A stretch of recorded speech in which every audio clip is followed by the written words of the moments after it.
You know, you've been the guy who's made questions for DAT practice exams, specifically in the biology section. My first interview ever. What's your last piece of advice to students out there about to take it, planning to take DAT?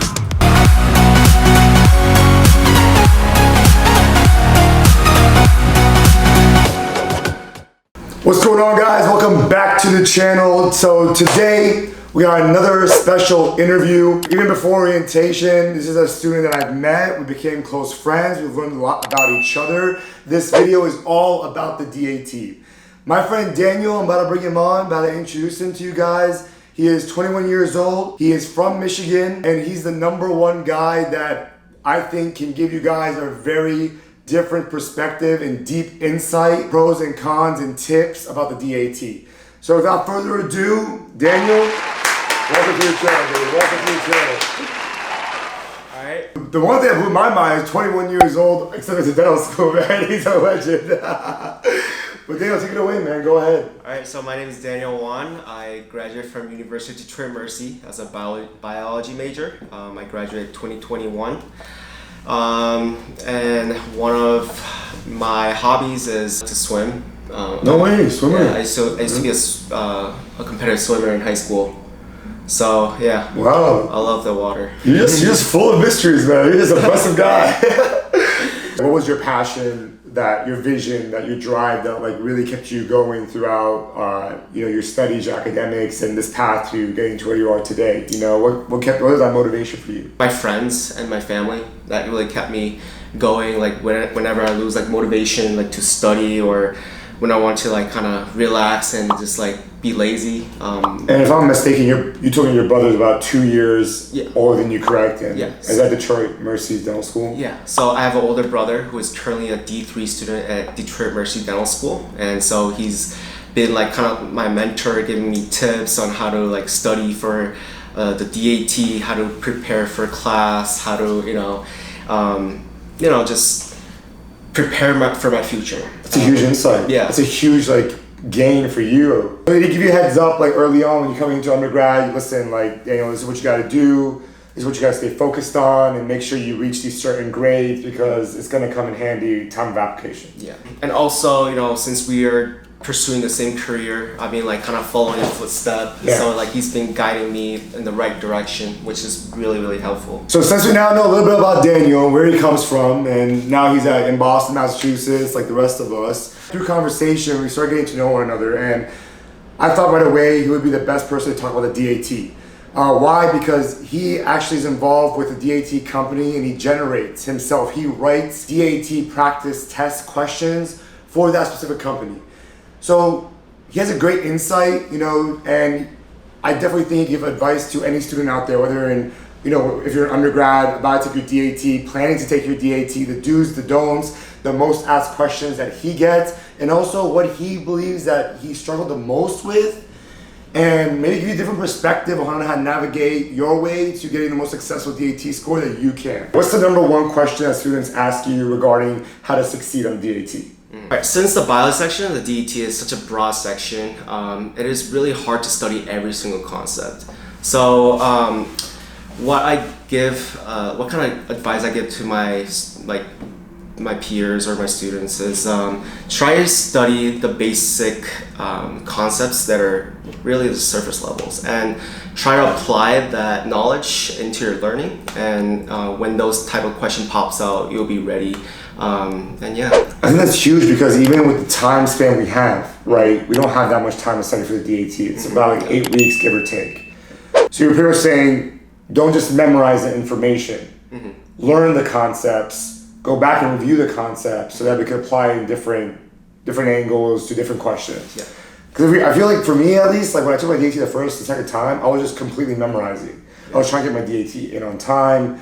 And I was just let me memorize, and you're right, there was no depth. Yeah. And the more I realized, that's not the way to do it. That's a huge tip though. Learn the concepts, don't just memorize, and take the time to do it.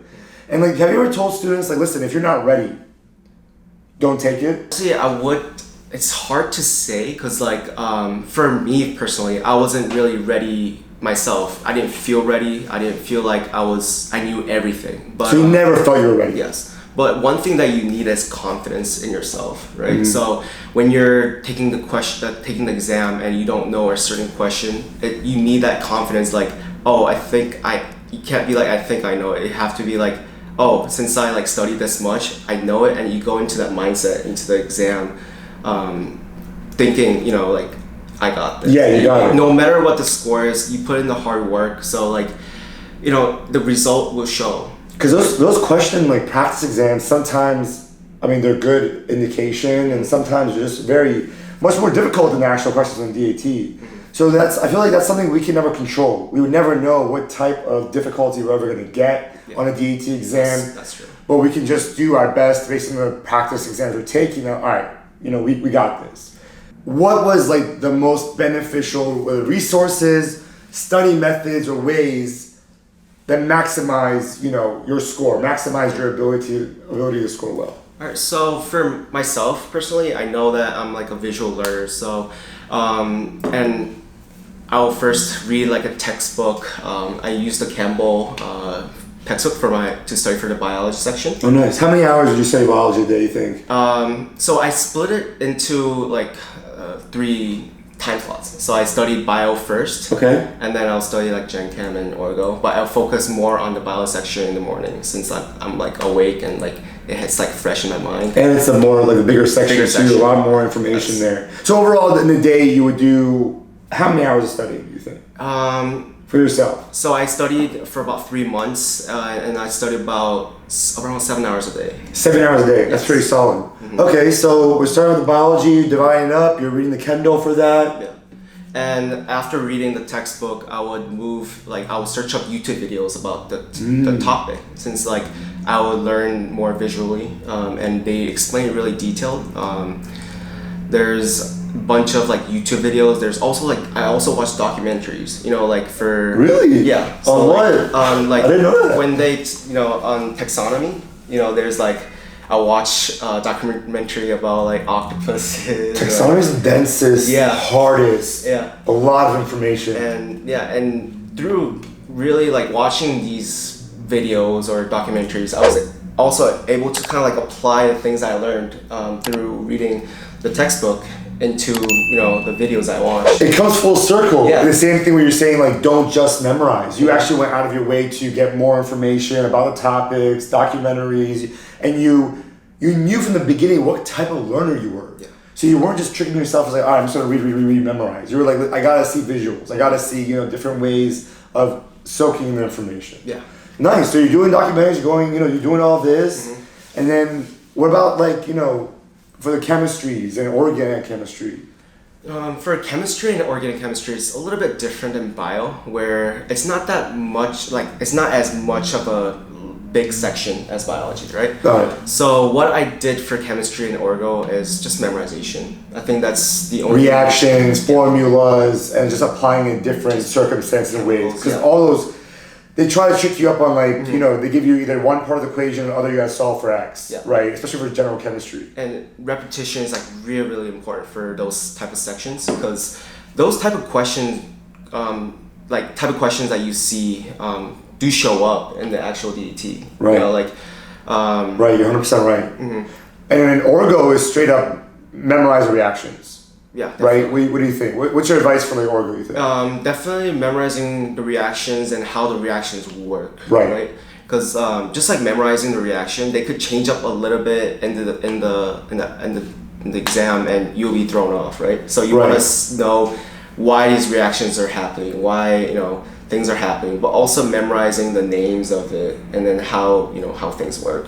Great. So just repeating. I would definitely repeat the reactions almost like every single day. Every day, me too. It's in my mind. Every single day. Daniel, what were your major, most beneficial, most helpful resources that helped you succeed on DAT? So I use multiple resources when studying for a DAT. I use first of all Bootcamp, DAT Bootcamp, and I also use DAT Booster. And I thought they both go hand in hand really well together. Right. And they really test each concept differently. And they help each other out. They complement one another. It's really important to take as many practice tests as possible. As you can, so Having those two resources really like allow me to build confidence at this and also learn different types of like questions they might ask, right? So I was more prepared. Your mind was getting soaking up different types of varieties of questions, information, not just one resource but multiple resources. So that's good because DAT is so random too. They throw you anything, you gotta be prepared for that as well. All right, so Daniel, now you've studied, you've used your resources, you had 3 months of studying, and your biggest advice it seems right now is like learn, don't memorize. Use multiple resources as much as you can, maximize your studying. Exam day, right? Exam week, I should say. For students out there who are really nervous, first time ever taking the DAT, and they hear all the horror stories, right? That week leading up to that exam day, right? Yeah. What was your schedule? What was your routine? What was your mindset going in? And were you ever prepared? Like, you know what I'm saying? Yeah. What do you have advice for those two students? So for me personally, I would make sure since I took the exam at 9 a.m., I will definitely morning slot. Yeah, the morning slot. I would take practice exam at the same time. Oh, you would replicate the exact time and timing pretty much. So that when I'm at the actual exam, I would be mentally prepared. And also I took it during COVID time. So also when I was taking the practice exam, I would wear a mask in my house and make sure I was prepared for the worst case. Oh, you literally wore a mask and the whole environment you replicated. Exactly, yeah. And were you taking only science practice exams or were you taking a full on, science, PAT, reading, math? I did full tests. So since boot camp has, I believe, 10 practice tests and booster has 10, I would take both full practice tests for all of them. Right. So I had 20 in total. I was really well prepared. All right. So now, exam, did you study the night before the exam? How do you feel about that whole thing about studying, reviewing? Are you a fan or are you not a fan? I mean, so what I did for myself was, so I would write down the concept I had struggled with, right? So either it was biology, organic chemistry, or general chemistry. I'll write the concepts that I kind of do not fully understand, right? So the last day, I would go over those type of concepts and make sure it is fresh in my mind when I take the exam. The ones you're weaker on. Yeah. And I think that's huge. I think sometimes we want to convince ourselves that we know concepts that we really don't, and we think we know them just because we've seen it so much, and we're like, I'll recognize that when I see it. Yeah. But we really don't. So that being honest to yourself, being listen, I don't know this. I need to look at this more. I need to delay maybe my exam to look at this more. All that stuff coming together is important. Yeah. So when you go into the testing center, right, Prometric, my heart raced. Yeah. I was very nervous. So what is that advice that you have for students that are extremely nervous, hearts racing, they're sweating, and you got to take that biggest and most important exam of your career that can make it or break it for you, know? Yeah. So I would like to first talk about my experience taking the real DET. So I'm a type of person that gets really anxious and get really nervous before the exam. So when I walked into the exam, I was empty-headed. I couldn't get any sleep the day before, and when I sat down at the computer opening the exam, I couldn't focus. And when the science section is first, right? Yeah. So when I was doing the science section, I was reading the questions. I couldn't comprehend it for the first 20 minutes. You were blanking out. Blanking out. Wow. And that's coming from someone who makes the biology questions. Exactly.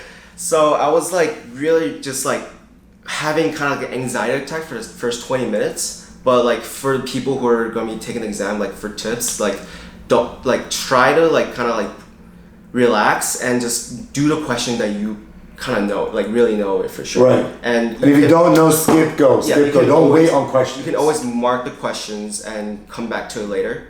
So definitely do not try to focus on one question and waste your whole entire. It's all a time game. Exactly. You gotta keep on moving. Because you don't have that much time at all. You think you do, but you don't. So relax. Sleep the night before. Eat your meals. Don't just panic and not eat and exhaust yourself the night before because this is a marathon. It's not a sprint at all.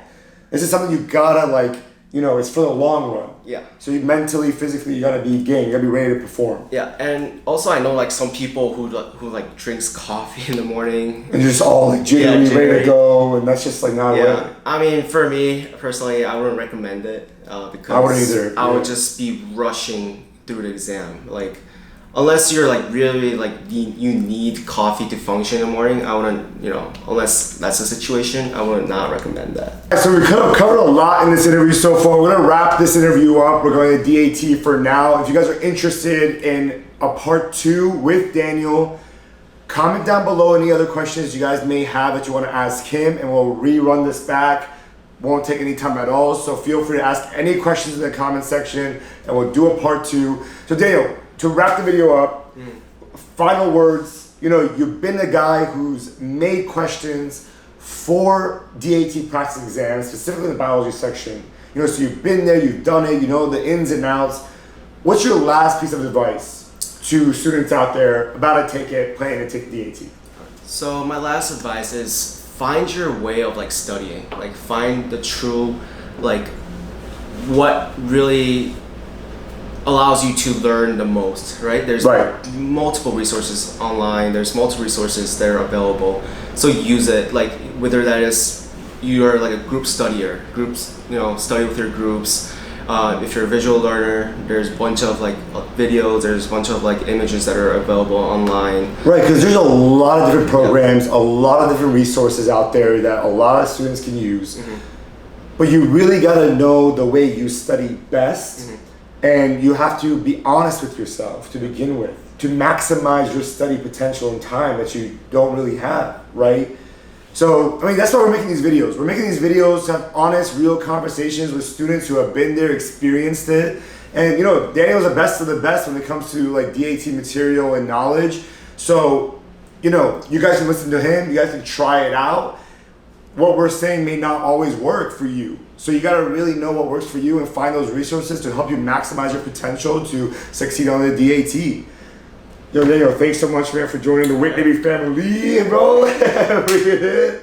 Guys, we're always in there, baby. Till next time, peace.